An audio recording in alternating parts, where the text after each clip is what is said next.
వైసీపీకి రాజీనామా చేసినటువంటి బాలినేని మరి కాసేపట్లో జనసేన అధినేత పవన్ కళ్యాణ్ కలవబోతున్నట్లుగా తెలుస్తోంది. అయితే ముఖ్యంగా తన పక్కన ఉన్న వాళ్లే తనపై దుష్ప్రచారం చేశారు అని చెప్పేసి బాలినేని ఆవేదన వ్యక్తం చేసినట్లుగా తెలుస్తోంది. వైసీపీకి రాజీనామా చేసినటువంటి బాలినేని కాసేపట్లో జనసేనానితో భేటీ అవబోతున్నారు. పవన్ కళ్యాణ్తో సమావేశం బాలినేని శ్రీనివాస్ రెడ్డి అవుతారు. ఆ తర్వాత వివరాలు ప్రకటించేటువంటి అవకాశం ఉంది. ముఖ్యంగా వైసీపీ నుంచి బయటకు రావడానికి తనకు అన్యాయం జరిగింది వైసీపీలో అని చెప్పేసి ఆయన ఆవేదన వ్యక్తం చేశారు. తన పక్కనున్నటువంటి వాళ్లే తనపై దుష్ప్రచారం చేశారు అని చెప్పేసి ఆయన మనస్తాపానికి గురయ్యారన్నట్టుగా తెలుస్తోంది. అయితే జనసేనలో చేరుతారా లేదా అన్నదానికి సంబంధించి మరి కాసేపట్లో జనసేనానితో బాలినేని అయితే భేటీ అవుతున్నారు. ఈ భేటీ తర్వాత మనకు క్లారిటీ వచ్చేటువంటి అవకాశం ఉంది.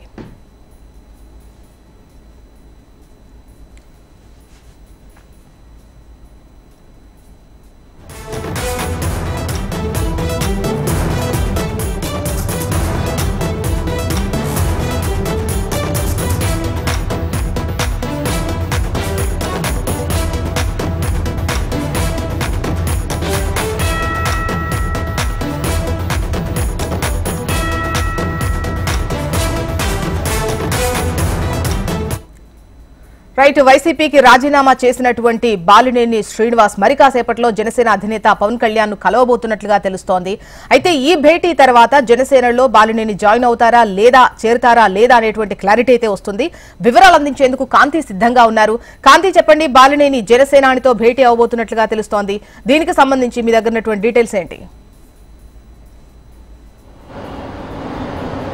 జ్యోత్స్న, వైఎస్ఆర్సీపీలో సీనియర్ నాయకుడు అలాగే జగన్మోహన్ రెడ్డి కుటుంబానికి అత్యంత సన్నిహితుడిగా పేరున్నటువంటి బాలినేని శ్రీనివాస్ రెడ్డి నిన్న వైసీపీకి రాజీనామా చేస్తున్నట్లు ప్రకటించారు. అయితే గతంలో వైఎస్ఆర్సీపీ అధినేత జగన్మోహన్ రెడ్డి తోటి బాలినేని శ్రీనివాస్ రెడ్డి భేటీ అయ్యారు. అయితే ఆ బుజ్జగింపుల పర్వంలో భాగంగా ఆయన అసంతృప్తి కూడా వ్యక్తం చేశారు. ఈ నేపథ్యంలో ఈ రోజు పవన్ కళ్యాణ్ తోటి మంగళగిరిలోని జనసేన పార్టీ కార్యాలయంలో బాలినేని భేటీ కాబోతూ ఉన్నారు. ఇప్పటికే ఆయన నిన్న రాత్రే విజయవాడ నోవోటల్కి చేరుకున్నారు. ఇక్కడ నోవోటల్ నుంచి ఆయన ప్రస్తుతం మరి కాసేపట్లో బయలుదేరి జనసేన పార్టీ కార్యాలయానికి వెళ్తారు.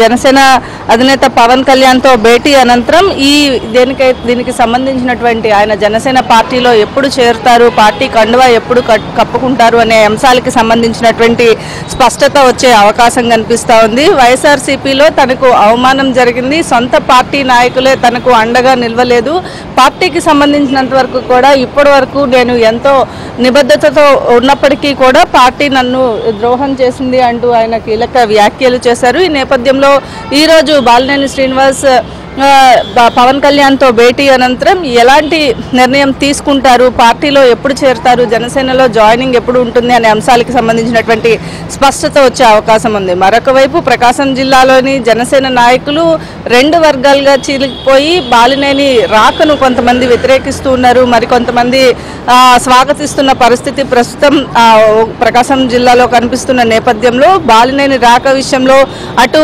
టీడీపీ, జనసేన, బీజేపీ ఎవరు పార్టీలో ఆహ్వానించినా కూడా ముగ్గురు పార్టీ నాయకుల సమ్మతంతోనే వెళ్ళాలి అని నిర్ణయించిన నేపథ్యంలో బాలినేని శ్రీనివాస్ రెడ్డి పవన్ కళ్యాణ్తో భేటీ అనంతరం ఇప్పటికే బుజ్జగింపుల పర్వంలో భాగంగా మాజీ మంత్రి విడుదల రజనీ కూడా బాలినేని శ్రీనివాస్ రెడ్డితో హైదరాబాద్లో భేటీ అయ్యారు. అయినప్పటికీ కూడా ఆయన అయితే వెనక్కి తగ్గలేదు అనే అంశానికి స్పష్టత వస్తోంది. ఈరోజు మరి కాసేపట్లో జనసేన అధినేత పవన్ కళ్యాణ్తో ఆయన భేటీ అవుతారు. ఉదయం 11 గంటలకు బాలినేని శ్రీనివాస్ రెడ్డి నోవోటల్ నుంచి జనసేన పార్టీ కార్యాలయానికి వెళ్తారు. ఆయనతో సమావేశం తర్వాత జనసేన పార్టీలో ఎప్పుడు చేరుతారు అనే అంశాలకు సంబంధించినటువంటి స్పష్టత వచ్చే అవకాశం ఉంది. జ్యోత్స్న అండ్ కాంతి, బాలినేని వెళ్తూ ముఖ్యంగా వైసీపీలో అన్యాయం జరిగింది, తన పక్కనున్న వాళ్లే తనపై దుష్ప్రచారం చేశారు అన్నటువంటి కామెంట్స్ కూడా పాస్ చేయడం జరిగింది.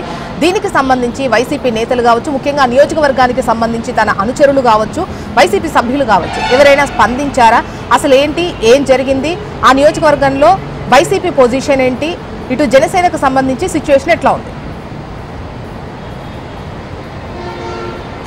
ఖచ్చితంగా వైసీపీ నుంచి బాలినేని బయటకు రావడం అనేది ప్రకాశం జిల్లాకు సంబంధించి వైసీపీకి పెద్ద షాక్ గానే చెప్పుకోవాలి. ఎక్కడైతే ఈ పార్టీకి సంబంధించినటువంటి వరకు కూడా పెద్ద ఎదురు దెబ్బగానే చెప్పుకోవాలి. వైసీపీలో ఇప్పటికే చాలా మంది రాజీనామా చేయడం పాటుగా బాలినేని శ్రీనివాసరెడ్డి అనేది వైసీపీకి అక్కడ పెద్ద అసెట్. దాంతో పాటుగా జిల్లాలో ఒక ఇది ఉన్నటువంటి నాయకులు. అయితే మొదటిసారి జగన్మోహన్ రెడ్డి తోటి బాలినేని శ్రీనివాస్ భేటీ అయిన తరువాత కొంత వైసీపీ నాయకులైతే ఎవరికి కూడా ఇబ్బంది లేదు, బాలినేని ఎక్కడికి వెళ్లరు అంటూ స్పందించినప్పటికీ కూడా నిన్నటి నుంచి ఎక్కడైతే హైదరాబాద్ లో ఆయన పలువురు వైసీపీ సీనియర్ నాయకులతోటి భేటీ కావచ్చు, అలాగే కొంతమంది ముఖ్య నాయకులతో భేటీ అయినప్పుడు ఎవరు కూడా స్పందించలేదు అనే చెప్పాలి. ఎందుకంటే ఖచ్చితంగా ఆయన జనసేన పార్టీలో చేరిపోతారు అనే ఒక స్పష్టమైనటువంటి ఇది వచ్చిన నేపథ్యంలో ఎవరు కూడా స్పందించే సాహసం చేయలేదనే చెప్పాలి. అయితే వైసీపీలో ఆయనకి ఎక్కడా కూడా అన్యాయం చేయలేదు, ఆయనకు సముచిత స్థానం కల్పించాము, ఇంకా కూడా కల్పిస్తాము అనే విషయాన్నే ఇప్పటికీ కూడా వైసీపీ నాయకులు చెప్తున్న పరిస్థితి ఉంది. ఏదేమైనప్పటికీ కూడా ఆయన జనసేన పార్టీలో చేరేందుకు సిద్ధమయ్యారనే చెప్పాలి. ఆయన పవన్ కళ్యాణ్ తో భేటీ అనంతరం ఆయన చేరిక ఎప్పుడు ఉంటుంది, పార్టీ కండవ ఎప్పుడు కప్పుకొనున్నారు అనే దానికి సంబంధించినటువంటి స్పష్టత వచ్చే అవకాశం ఉంది. జోత్స్ ఓకే, రైట్ కాంతి. అది మరి కాసేపట్లో జనసేనతో బాలినేని భేటీ కాబోతున్నారు. పవన్ కళ్యాణ్ తో బాలినేని శ్రీనివాసరెడ్డి సమావేశం అయిన తర్వాత అయితే నిన్న బాలినేని వైసీపీకి రాజీనామా చేసిన విషయం మనకు తెలిసిందే. వైసీపీలో తనకు అన్యాయం జరిగిందని, తన పక్కనున్న వారే తనపై దుష్ప్రచారం చేశారని ఆయన ఆవేదన వ్యక్తం చేశారు. అయితే జనసేనలో ఎప్పుడు చేరుతారు అనే దానిపై ఇవాళ ఒక స్పష్టత వచ్చేటువంటి అవకాశం అయితే కనిపిస్తోంది.